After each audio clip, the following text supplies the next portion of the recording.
Je m'appelle Boubacar Sidi Diallo, membre du collectif des travailleurs de la Sugelec.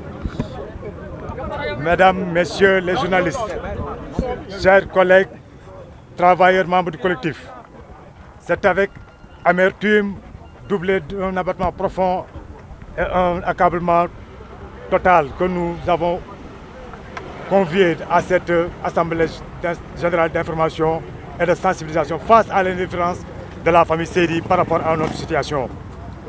Mais vous constatez vous-même que ce sont des travailleurs dispersés qui ont décidé tout simplement de se regrouper en collectif dans l'unique but de poursuivre le combat et prendre leur destin en main.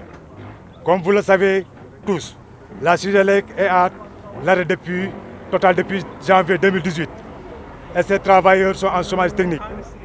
Mais après avoir observé une longue période de patience, rien n'a changé. Sinon même, nous pouvons dire que la situation s'est exacerbée en prolongeant les travailleurs dans une situation plus précaire qu'attendue. Nous rappelons que la famille Seydi, propriétaire de l'entreprise,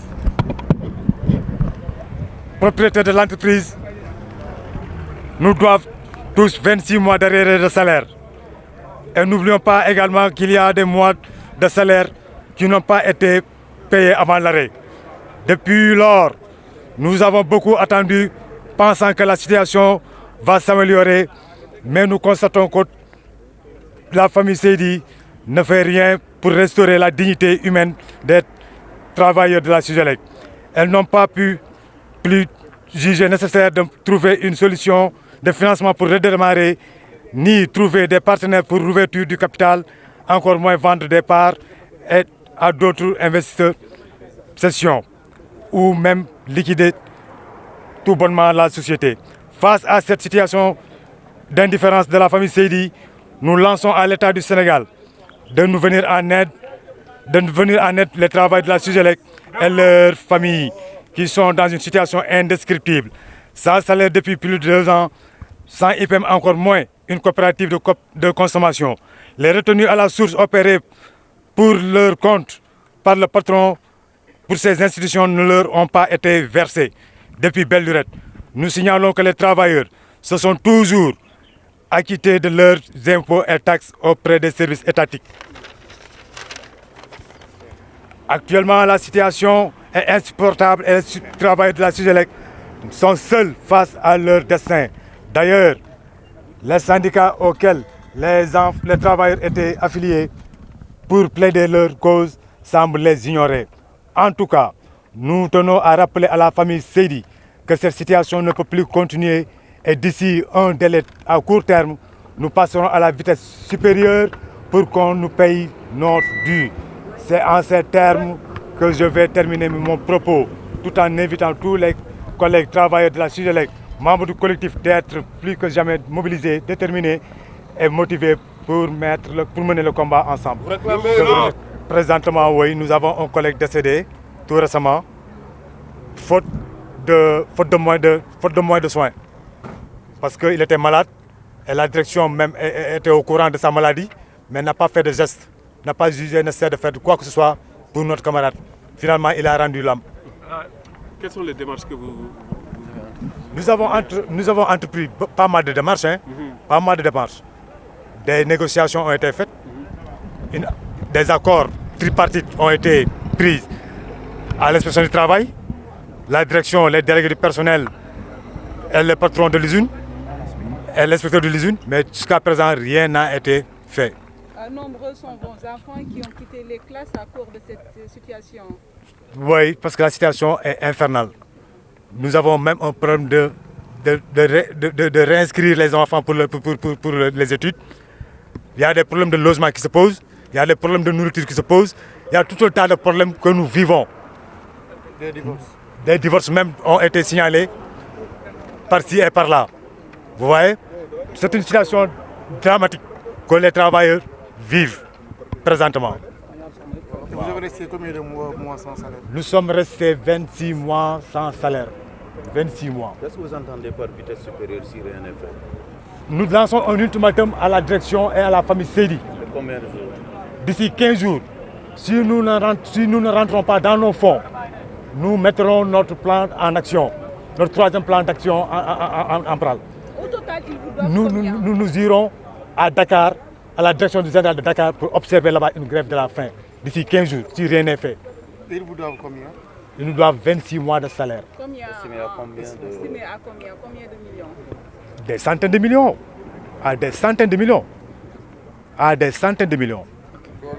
Waaleykum wa rahmatullah man la Moussa Keita waaw ñun ñoo wootee AG bi pour wane suñu njàqare ak yaakaar bu tas bi nga xam ni direction Sigelec moo ko teg travailleurs yi fiy liggéeyee ndax ni ñu ko xamee ñun ñëpp direction bi daf ñu yóbboon chômage technique depuis janvier 2018 te ba mu ñu yóbbee chômage technique ba léegi toll na ci ñaar fukki weer ak juróom-benn.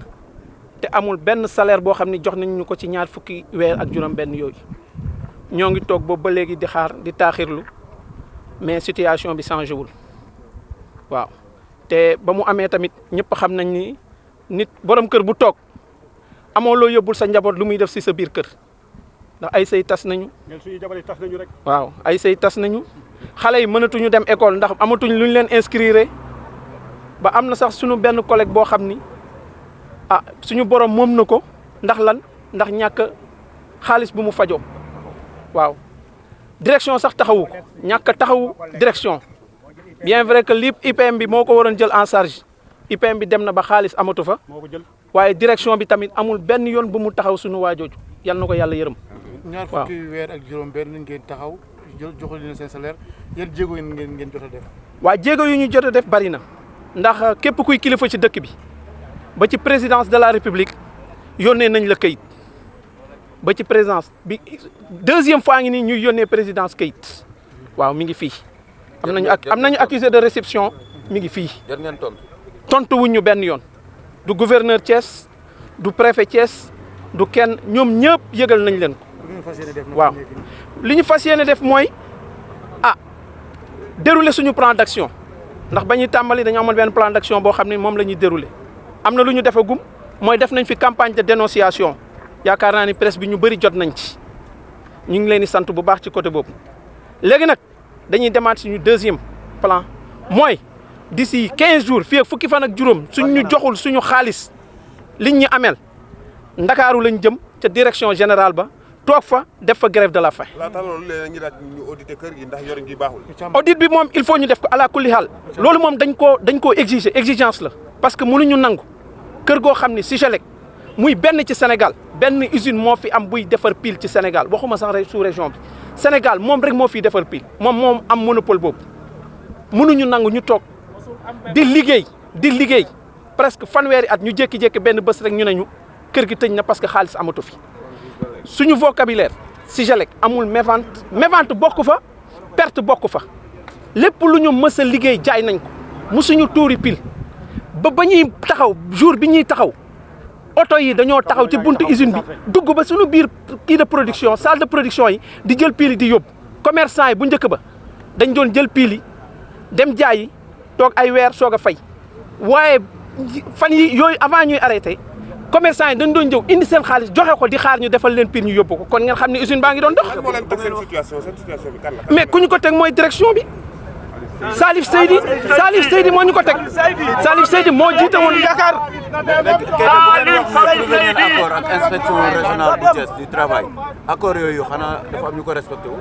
Salif Seydi moo doon jiite Sigelec moom mi moo respecté wul accords yi parce que accords yi dañoo toog travailleurs yi délégués yi ak inspection du travail. les menaces bu Thiès ñu signé ko def accord tripartite pour mu fay ñu suñuy salaire ñu yaakaar di ñu ko fay mais lan la ñu ci tegal. ay chômage technique à n'en pas plus finir chaque 3 mois mu indil ñu note de service ne renvoyé waat ñu normal ay chômage technique à n'en pas plus loolu nag mënatuñ koo nangu léegi li ñu bëgg daal mooy ñu jox ñu suñu salaire intégral 26 mois yëpp la ñu bëgg ñu jox ñu ko menacé nañu tamit menacé na fi ay délégué ba dem na sax ba nee na yenn réunion yi nga xam ne mi ngi doon am Dakar moom mooy tànn yan délégué ñooy toog ak yan délégué ñoo dul toog ana seen syndicat yi suñu syndicat yi ñu ngi fi saisir nañ leen peut-être que ñoom def nañu loo xam dem nañu ba benn moment peut-être affaire bi ëpp na leen doole xamatuñ leen gisatuñ leen déggatuñ leen wax dëgg yàlla mësatuñ ñu woo capitalu Sigelec xam mën nañ xam ñaata la woon capitalu Sigelec wax dëgg yàlla nag mënu ma ko wax mënu ma ko xam fi mu toll nii peut-être que position bi ma nekk la Moussa Keita la voilà.